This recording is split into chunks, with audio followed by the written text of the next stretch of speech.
टुसू पर्व क्यों मनाते हैं? आज हम टुसू पर्व के बारे में जानेंगे। एक कहानी में बताया गया है कि टुसू पर्व कुरमाली लोक साहित्य में एक लोक नायिका के रूप में उसे हम याद करके मनाते हैं। आखिर क्या हुआ जो हम इन्हें मनाना पड़ा? इन्हें इतिहास ने क्यों जगह दिया? आइए हम जानते हैं कहानी के माध्यम से। तो लोक कथाओं में एक अनुसार टुसू एक गरीब कुर्मी किसान की बहुत सुंदर और समझदार बेटी थी। उसकी सुंदरता और व्यवहार की चर्चा धीरे धीरे पूरे इलाके में फैल गई। उसे उस समय के राजा तक ये बात पहुंच गई। राजा बहुत क्रूर और लालची था। उसने टुसू को पाने के लिए चाले चलना शुरू कर दिया।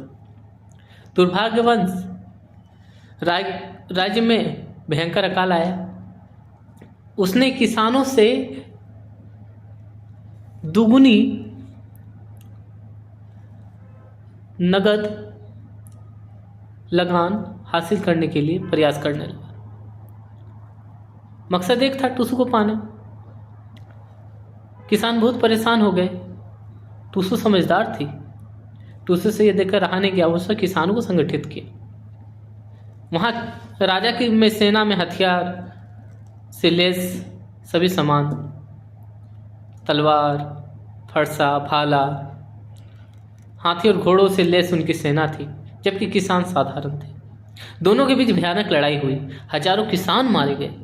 जब टुसू को राजा के सिपाही पकड़ने वाले ही थे, तब राजा के आगे झुकने के बजाय जल समाधि लेने का उसने फैसला किया। उसने पास के ही उफनती नदी में कूदकर अपने प्राण त्याग दिए। इस तरह टुसू किसान समाज के सम्मान की रक्षा करते हुए शहीद हो गई।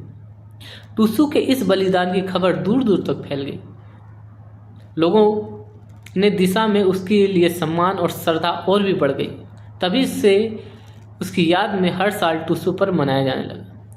पौष संक्रांति के दिन टुसू की प्रतिमा बनाकर नदी में विसर्जित किया जाता है। यह विसर्जन केवल रिवाज नहीं, जबकि अन्याय के खिलाफ संघर्ष और आत्मसम्मान की याद है। धान की कटाई के बाद गांव में लोग खुशी का माहौल रहता है। लोग नए कपड़े पहनते हैं, नए नए पकवान बनाते हैं। गरीब से गरीब परिवार भी इस पर्व पर नए कपड़े पहनने की कोशिश करता है। टुसू का गीत के साथ शुरू होता है। कुरमाली गीतों को बेटी, बहन और माँ की तरफ पूजा जाता है।